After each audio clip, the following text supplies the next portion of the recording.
Some places are hard to find on a map, and even hard to believe they still exist, where the modern world fades the moment you arrive. No noise, no rush, just cliffs, ocean, rainforest, and silence. This is the story of such a place.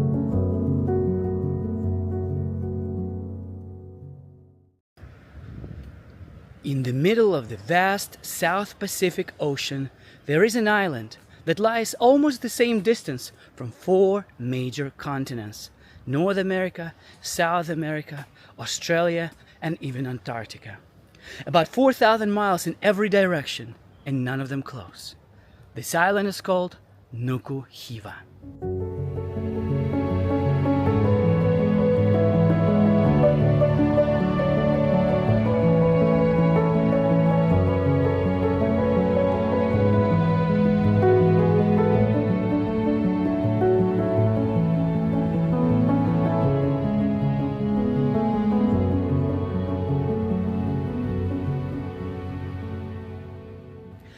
The largest of the Marquesas Islands, Nuku Hiva, is one of the most remote inhabited islands on Earth. The Marquesas Islands were initially discovered by the Spaniards in 1595, who named these islands Las Islas Marquesas. In 1842, Nuku Hiva, along with the rest of the Marquesas Islands, were annexed by France to what would ultimately become French Polynesia. We started our journey to French Polynesia in San Francisco. From there, it was an 8-hour flight to the main island of French Polynesia, Tahiti. So we've arrived at Tahiti. It's 5 a.m. here. After spending a day in Tahiti, we boarded a small plane for a 4-hour flight over nothing but open ocean, heading to the island of Nuku Hiva.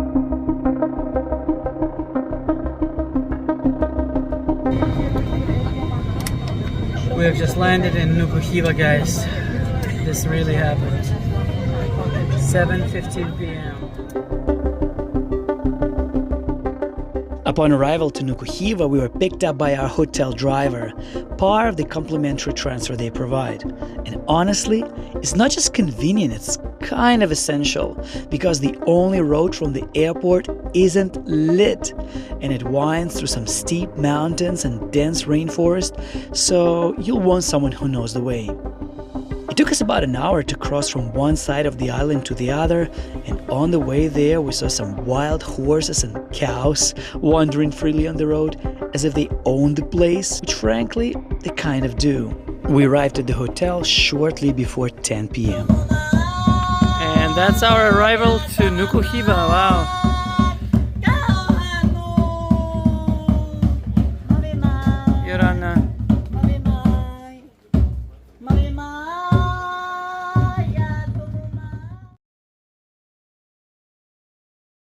Quick update before we go any further. We've got a new co-host on the show. We first ran into him last year. He was stranded for 10 months in my wife's uterus. But he made his way out, saw the light, and joined the crew. So welcome to the show, son. Now get to work and behave yourself.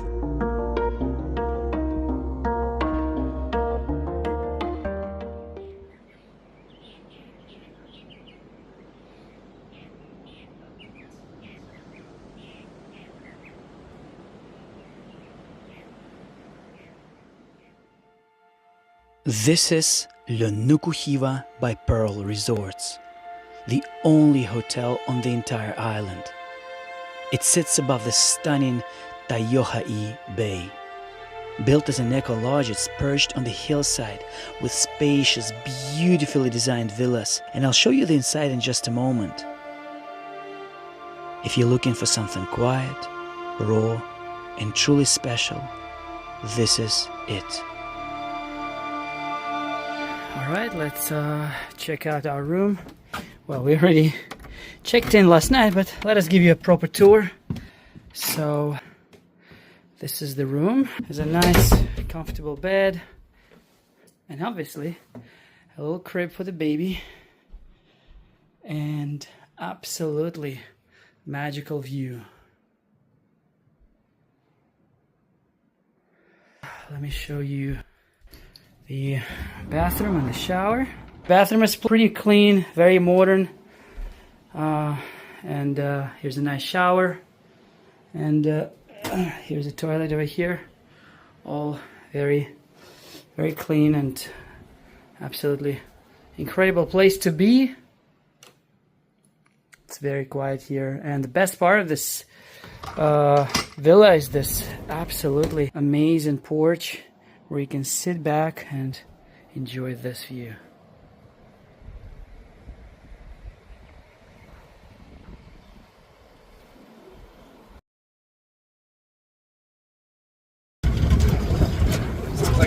Alright, so we're going on our first tour here in Nuku Hiva.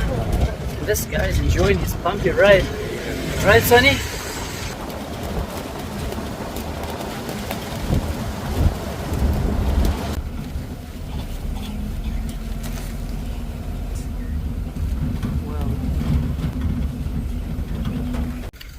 So we're about to embark on our first 11-kilometer, right? 11-kilometer hike here in, I don't know how many kilometers. Deep in the dense forest of a Polynesian island, Nuku Hiva, lies a place so magical, so mystic, and so hard to reach that only a few 6-month-old babies dare to take upon the challenge. But one, who is my son, Sonny, yeah, woke up this morning and said, "Dad, enough is enough. Enough flying 8-hour flights. Enough waiting for 6 hours in the airport because our flight was delayed. Enough riding on bumpy roads of Nuku Hiva. I want to take on the new challenge. I want to get to the top of Nuku Hiva's main plateau, or wherever we're going right now." Sonny, how you doing, Sonny? You good? All right, I think he's pretty excited to reach the top. Let's go. I'm good. This is the place we are trying to reach right now, and it's located over here.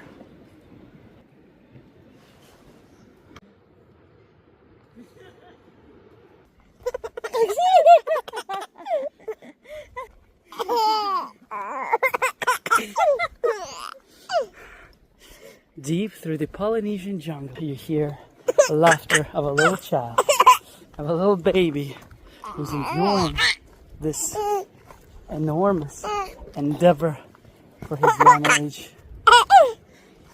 Closer to the Tahiti viewpoint. How do you pronounce it? Tahiti viewpoint. That's exactly where we're going. Here we pronounce all the letters. All the letters. So Alida, what's the best thing about living in Nuku Hiva? Nature. Nature. Nature and the way of life. Very relaxed, right? Cool. No stress. We reached it, my friend. Here we are.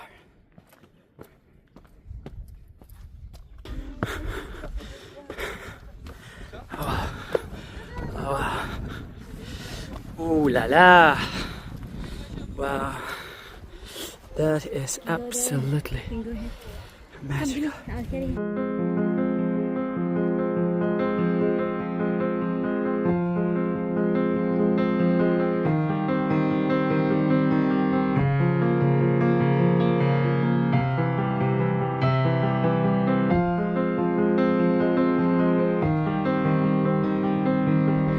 Breathtaking, not touristy at all.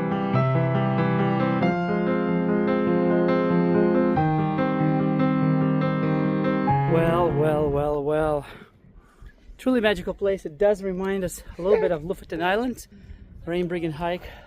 I must say, the view here is absolutely magical.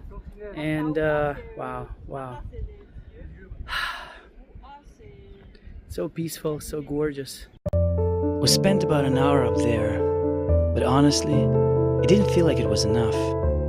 It's one of those places where time just sort of stops and you forget how long you've been there.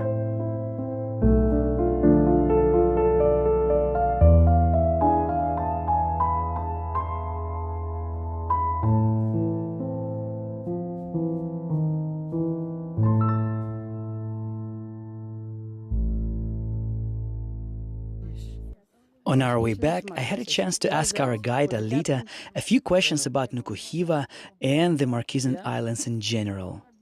What does the name Nuku Hiva mean? Nuku Hiva, literally Nuku is come, Come? and Hiva from far away, from far. Come from far away. Oh, wow. But So, Nuku Hiva was discovered by the American in 1792. 91. 91. The South Island was discovered in 1595. Oh, in 1595 by the Spaniards. Yes. I see. And they call them Islas Marquesas. Islas Marquesas. But the Marquesian people, we named our islands Henua Enana. Henua Enana, which means Henua Enana is the men. the land of men. The land of men. Ah. But not the men, the gender. Right. Just men, just Yes, Human the ca- human. The human. Oh, I see. And do people in the Marquesan Islands understand Tahitian? Is it the same? Is it a different language? No, it's not the same Different. language, Is it very different? but we understand. In the afternoon, we headed into the island's main town, Taioha'i, where we got to learn a bit more about the island's history and culture, including one pretty shocking detail, but I'll get to that in a moment. So we've just arrived to the site of the local Catholic church. As Nuku Hiva is part of French Polynesia and France is a Catholic country, obviously there's going to be a Catholic cathedral, Catholic church, and that's the place where we have arrived to learn a little bit of the history and the faith of the locals. And our guide is speaking French. And obviously my son hasn't learned French just yet. Sonny, parlez-vous français?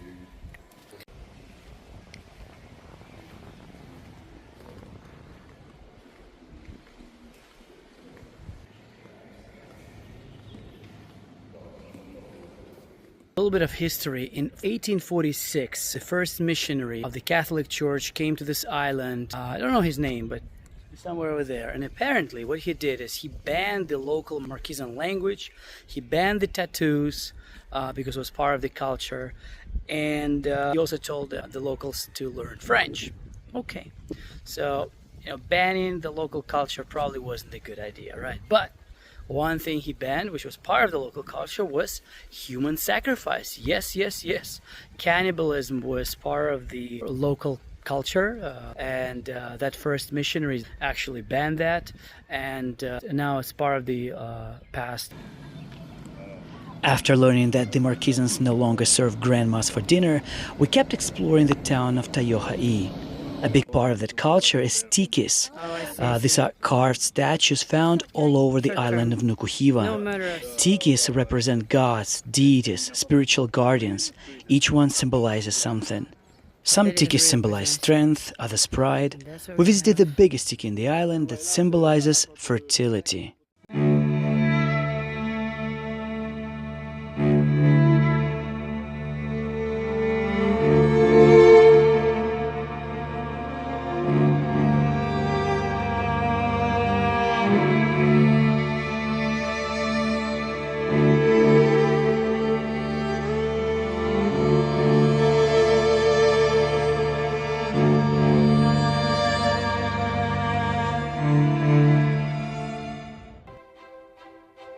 The next morning we set out for a bay that many locals call the biggest highlight of the island, Kadiho Bay.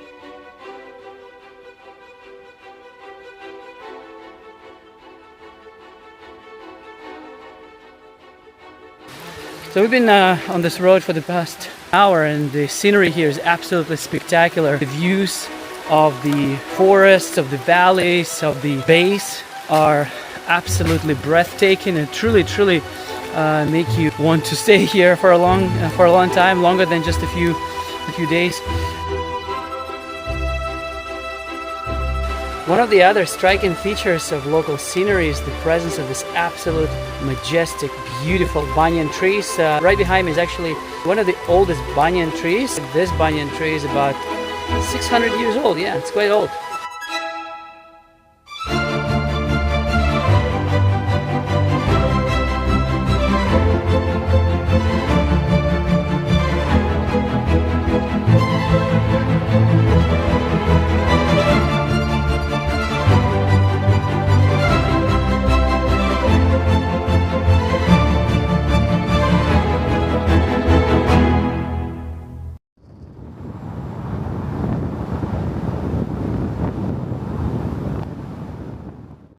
Here we are at Kadiho Beach here in Nuku Hiva, and your first impressions? Beautiful, very beautiful. Exactly, this place was one of the major reasons why I said, you know what, let's go and explore Nuku Hiva. Let's take that 18-hour combined flights from New York to San Francisco, from San Francisco to Tahiti, from Tahiti to Nuku Hiva to reach exactly this place. Kadiho Bay. Calm, untouched, almost otherworldly. No crowds, no noise, just a few locals, a stretch of black sand, and volcanic ridges towering above it all. This place is what the entire island of Nuku Hiva is all about. Raw nature, quiet beauty, and a kind of peace you rarely find anymore.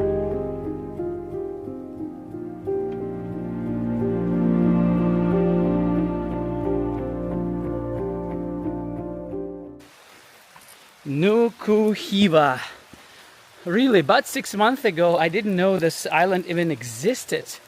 And when we were exploring the idea of traveling to French Polynesia, we just looked at the map, a Google map, and just to see where French Polynesia is located. And at some point, I saw this island that's quite big, but it's far away from Borabora, from Tahiti, from the other islands. And I was like, what is this island? What is the name of this island? And then I saw that the name of this island is Nuku Hiva. So I got intrigued, did a little bit of research, and I suggested the idea to my wife. She agreed. So I'm truly, truly grateful to my wife, Wifey. If you're watching the show, and you must be watching the show, I must say thank you. Traveling to Nuku Hiva turned out to be one of the best travel decisions we've ever made.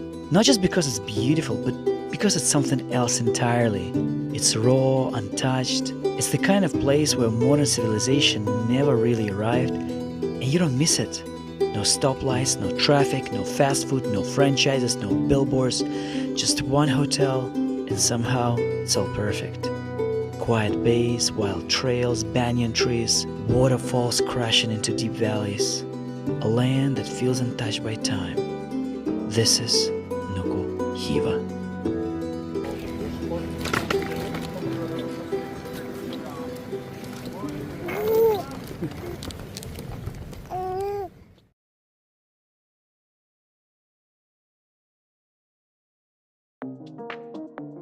So, on our flight back from Nuku Hiva to Tahiti during this 4-hour flight, something happened. Out of 8 flights we took on this trip, this was the only one where our baby completely lost it.